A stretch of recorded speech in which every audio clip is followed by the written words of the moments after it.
Hi, folks. Welcome to Crisco's Corner. Unfiltered commentary. And that's your truth, the real truth. Please like, share, and subscribe. And as always, thank you for your support.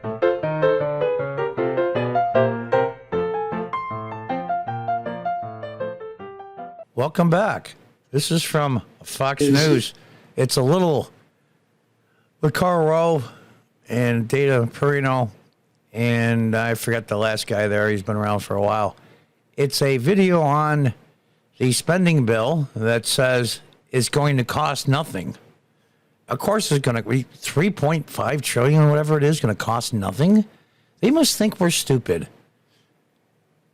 It'll cost nothing to the debt. So they're going to have to raise taxes like crazy on businesses and other things, and that's going to filter down. Crap rolls downhill. I mean, some of this stuff, there's proposed mileage tax. My God, these people are nuts. They're reaching in every nook and cranny to support their back crap crazy spending.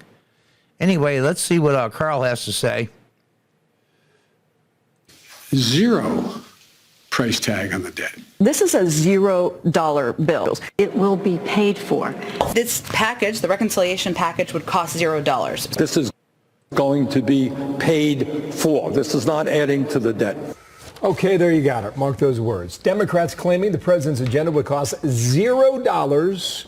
Could turn out to be a political boomerang. Karl Rove comparing that to a broken promise of 11 years ago in Obamacare. Yeah, the younger people don't remember the broken promise about Obamacare. If you like your doctor, you can keep your doctor. If you like your health plan, you can keep your health plan. It was all lies, of course. It's not that they didn't know. They knew, they just lied.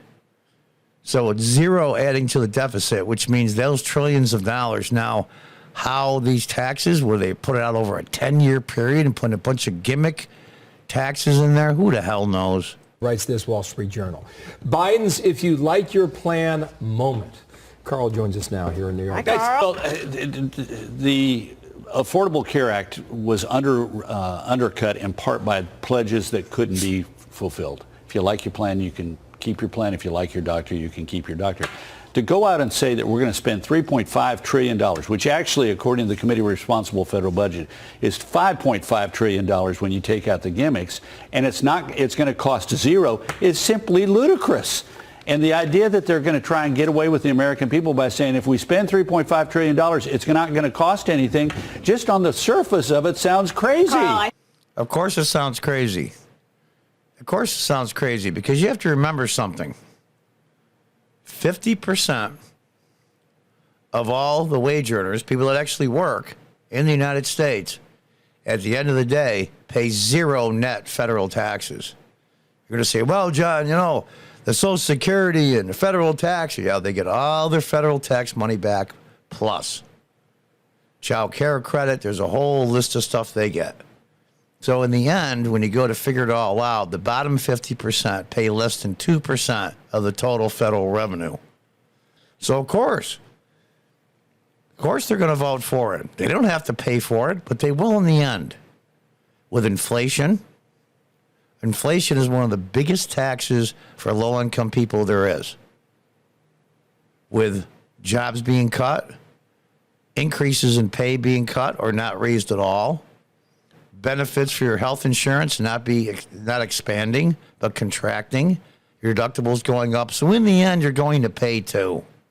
Everybody's going to pay, but it's not going to add to the budget or the deficit. So hey, it costs nothing. Nonsense. But they think we're so stupid that we're going to believe it. It was the same with if you like your plan, you can keep your plan. We knew that wasn't going to be the case. This is even worse because if it's got a price tag that they'd say it's $3.5 trillion, how can you say it's going to cost zero? Yeah.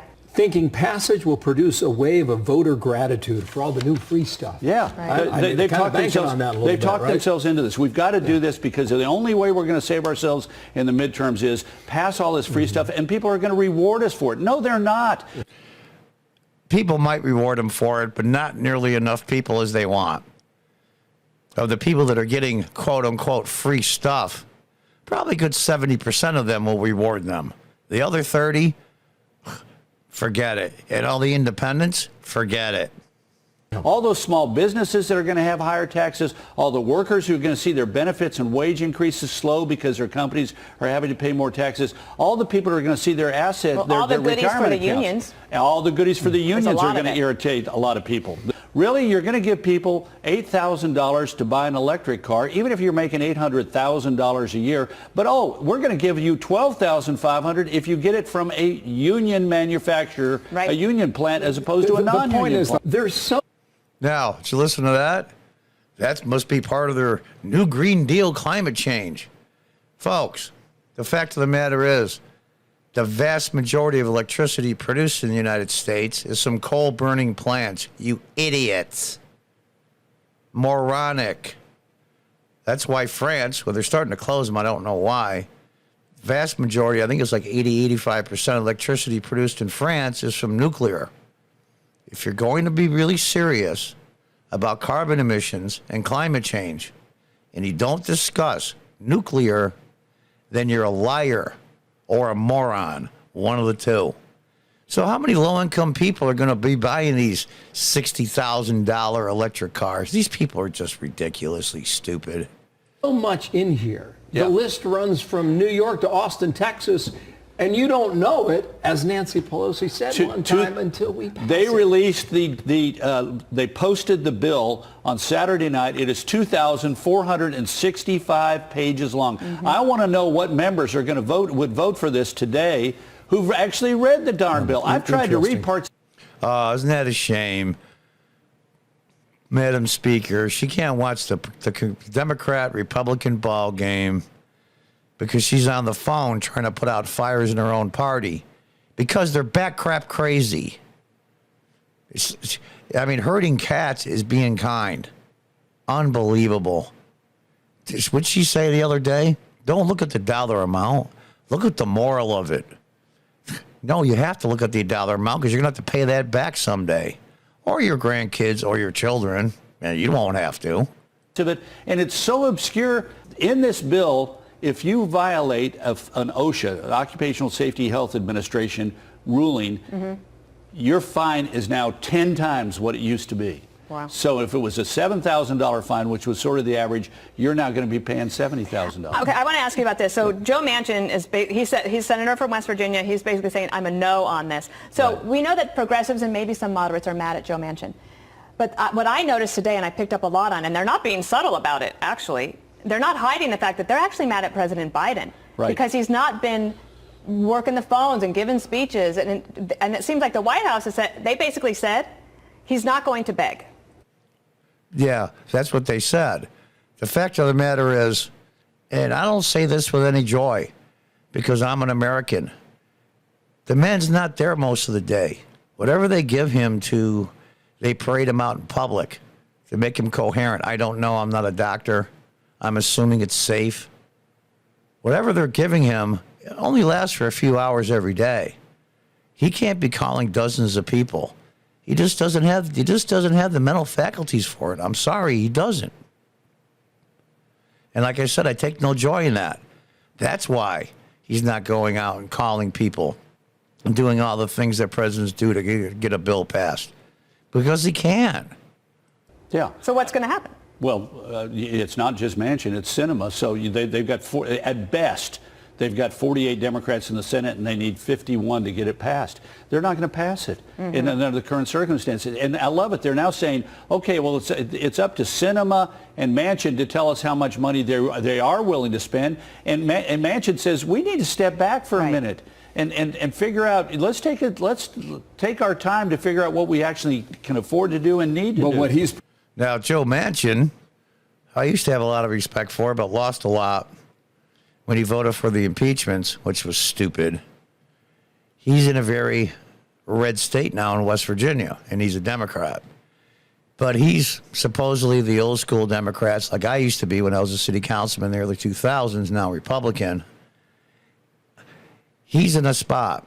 He must have got a lot of grief for those impeachment votes. He's coming up for re-election soon, if I'm not mistaken. But either way, it doesn't matter. So he's going to have to do something to save his behind. And this gives him huge leverage. It gives him more power than he deserves. him and Senator Sinema. Let's just hope that that power that they get from the positions they're in is deserved, and they do the right thing with that power. Question 4 is to get all the Trump tax cuts of 2017 reinstated. 52%. 2020, Biden's at 43%. Now look at this. 2009. First year of Obama, 52%, 43. House advantage. Democrat advantage in the House. 79 seats. Only 8 now. That means if 5 people change their mind, it doesn't pass. Senate Democrat advantage. Obama, 14 seats. Biden, 1 vote advantage, and that's the tie-break vote by the vice president. Yeah, it looks bad for him, and rightfully so. The American people, they might be slow in wising up, but eventually they do.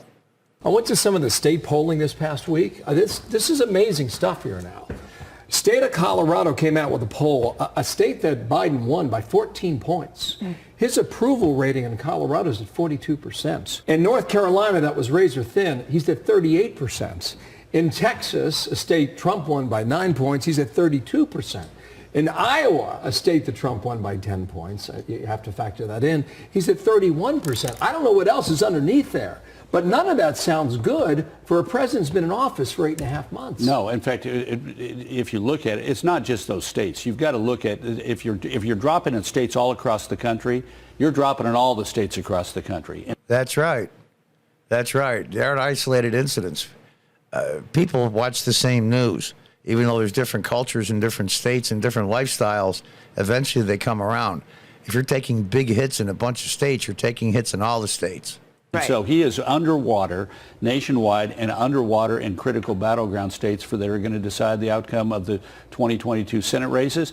And he's going to be underwater in critical battleground congressional districts. The Democrats are going to lose the House of Representatives. No ifs, ands, or buts about it. Now, that's true, but don't fall on your laurels here, Republicans, because you're notorious for being spineless. You don't know how to fight back, and that's what Trump taught you how to do. Fight back. All they've been doing for the last 20 years, 30 years, is slowly push the Democrats from getting too far. But they're moving forward with their agenda, which is bad for the country. They don't have their own. Their whole take on elections is, you know what, we might not have anything to offer, but the Democrats suck worse than us. Well, I wouldn't call that a great strategy. I don't want to see the Democrats lose control of the House by 8, 10 seats. I want them to be annihilated. I want 50, 60 plus seats, plus the 14 they got last time. I want this to be a bloodbath that the American people say enough. About it. The question is, how many seats do they lose? Is this going to be a 63-seat wipeout like 2010? I don't think so, because the Democrats lost 14 seats last time. No one around. predicted 63 in 2010. Nobody predicted 63. That she is going to be the secret weapon for Now they're talking about Kamala Harris now. Democrats to be able to keep the House and win back Senate seats? I think that's probably somebody shifting the blame onto her prematurely. Yeah, Kamala Harris is going to bail them out. As my grandmother used to say, Kamala Harris has the personality of an egg. Let's make her the person whose responsibility is to keep the House, so when we don't keep the House, we can blame her. You know, I was with a couple of Democrats last week on a panel, and they were talking about the 2024 presidential election and if Joe Biden runs and blah, blah, blah, blah, blah. I said, look, he's not going to be the nominee of the Democratic Party, and neither is she. And there's the question. When Joe Biden does step down, my prediction is still January of this coming year, which is what? 3 months from now, 3 months and change. They're going to switch then. And then they're going to appoint a vice president, which needs Senate approval. That's going to be fun. And who the hell is it going to be? Who the hell is going to be the nominee? It won't be Kamala Harris. Joe Biden will be gone. But who they pick for the vice president will probably be the nominee. So look out for that. But I can't think of anybody that's worth a damn, frankly. She has done nothing in the last 9 months to ingratiate herself into the American people's goodwill. And he is a transitional figure. And what is happening now with his inability to get things done, with his mistaken belief that he was absolutely right on Afghanistan, with the ignorance of what's happening on our southern border, with the back and forth on COVID. Yeah. And with the back and forth on COVID. Absolutely right. He insists that what he decided to do in Afghanistan, we'll take it for his word that it was his decision to make, was absolutely correct. He won't back down his decision on how he fought and dealt with COVID. Very good. I did exactly the right thing. The man's so self-unaware, but most progressive Democrats are. They're so self-unaware that it's ridiculous. So it's going to be fun and chaotic in the next, let's see, this is, when I put this out, it'll be early October. And that leaves October, November, December, January. We really start heating up the money raising. They'll figure out the redistricting by then from the census. And off we go. So, for all you political junkies out there, there's going to be a lot of action coming up soon. Oh boy, can't wait. Until next time, goodbye and good luck.